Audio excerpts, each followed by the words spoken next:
that you did?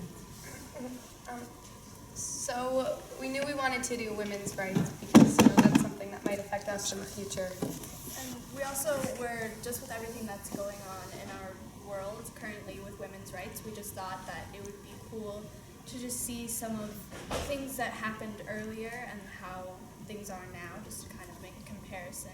And also because as young women, we just want to know some stories. Yeah.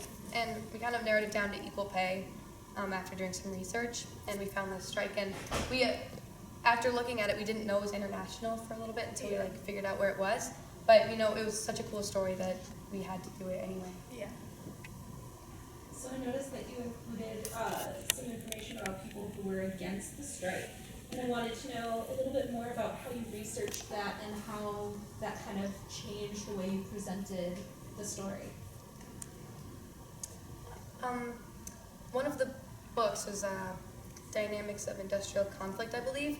It talked about the strike a little bit. It talked about from the management perspective and from the strikers' perspective, which was really helpful to know, all the different dynamics of the strike and kind of what happened because, obviously not everyone's going to be for it. Even women were against it, which is really interesting.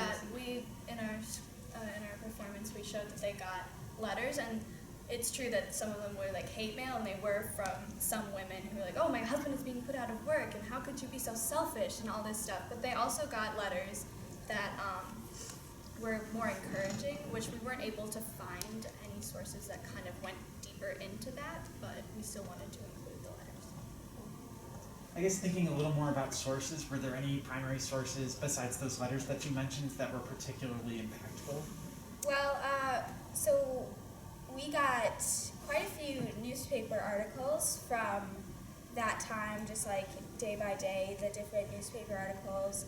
They kind of just it was super cool to see them just explaining what was happening and see what they were saying, the words that they used at that time. Mm-hmm. Yeah. We also have a book. It's basically Barbara Castle's diary entries, and she talked about the strike a little bit. And to her, it kind of just sounded like an inconvenience, and having to figure this out and she talked so much about how these women did not want to budge. They did not want to go back to work until they got what they were fighting for, which was really interesting. Do you guys have anything that you wanted to talk about that we haven't asked you yet? So we mentioned a phrase called pin money in our performance, and basically the men and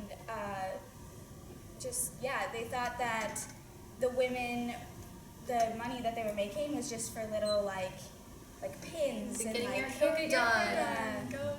But a lot of times, the women's income is a significant part of, a household.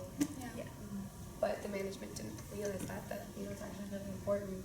Yeah, and we also, in one of our scenes, the management comes in and talks to Sheila, and we kind of purposely had the manager talking over her because that's how they felt. They felt talked over and they didn't feel heard.